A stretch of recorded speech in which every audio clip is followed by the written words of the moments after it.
guys, good morning.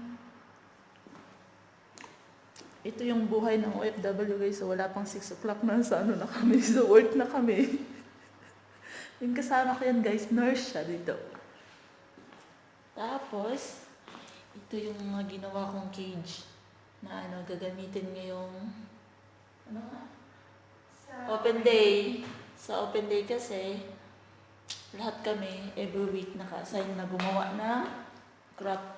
Pero gamitin sa open day. Ito yung ginagawa kong crocodile. Pero mukha siyang butiki. Tapos sabi ni teacher, it looks like snake daw. Hugulang kamay. Tanggalin yung kamay, parang snake nga naman talaga. Baka matakot na sa news nito. Yan guys. Tapos ito. Magaling ang gumawa niyan guys. Kasama ko sa trabaho.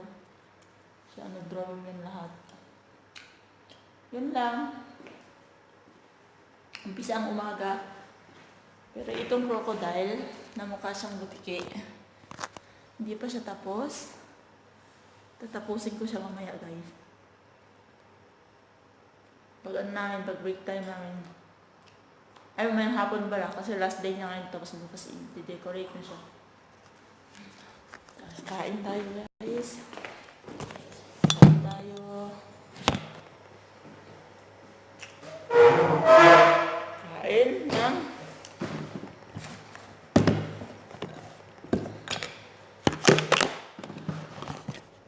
breakfast ko. Hot cake at saka bread. Anong breakfast mo kay? Hotdog at saka tapa. Pero finish na. Sarap naman. Bye-bye, see you. Mamaya ulit kasi baka may estudyante na kami. Bye-bye. Salamat daw. Hello guys, uwian na. Ito yung zoo na gagawin namin bukas para sa open day. Ito na yung mga cage na ginawa ko. Yung cage lang ginawa ko dyan guys. Tapos ito pa. Ito pa siya.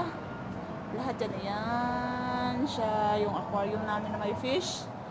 May fish na siya. Ayan.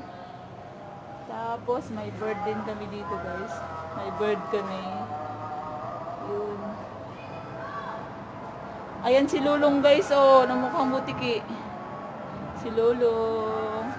Ang laki niya guys ha. Malaki yan siya ha. Ito ang ginawa ko, parang butiki siya. Kaya mo na okay lang yan. Ito. Yun siya.